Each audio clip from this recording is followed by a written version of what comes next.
The Block 1 and Block 2 are special areas.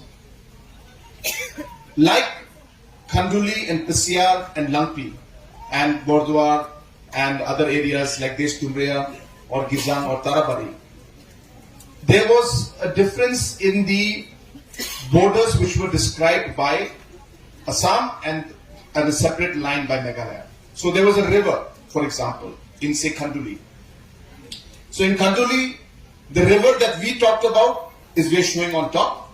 Assam is saying no, it is mentioned river, so it is a river at the bottom. So it depends on now which river is it. So in Khanduli area, it is because of the difference in the river and the demarcation that the two states are not able to conclude.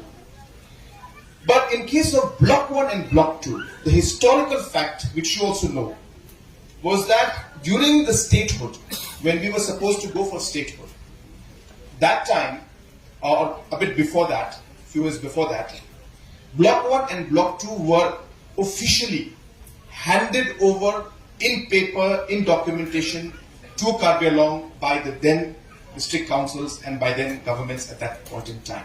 So Block 1 and Block 2 area in full toto, in terms of all the area defined, was technically handed over to Karbi Anglong.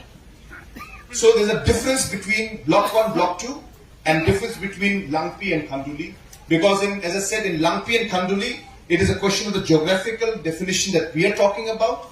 But in case of Block 1 and Block 2, from Meghalaya, we had handed over Block 1, Block 2 to Karbi Anglong, saying that this is yours. So this is what the issue is. I mean, not that this is yours, but there was transfer basically in paper. So today the documentation has that in record.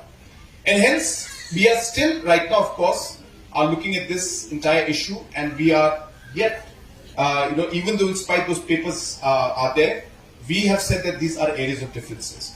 Now, are we going to give it away? Are we not going to give it away? Is it Meghalaya, Assam? We have not concluded in that. We are still sticking that this is Meghalaya. We are still sticking that this is, an area.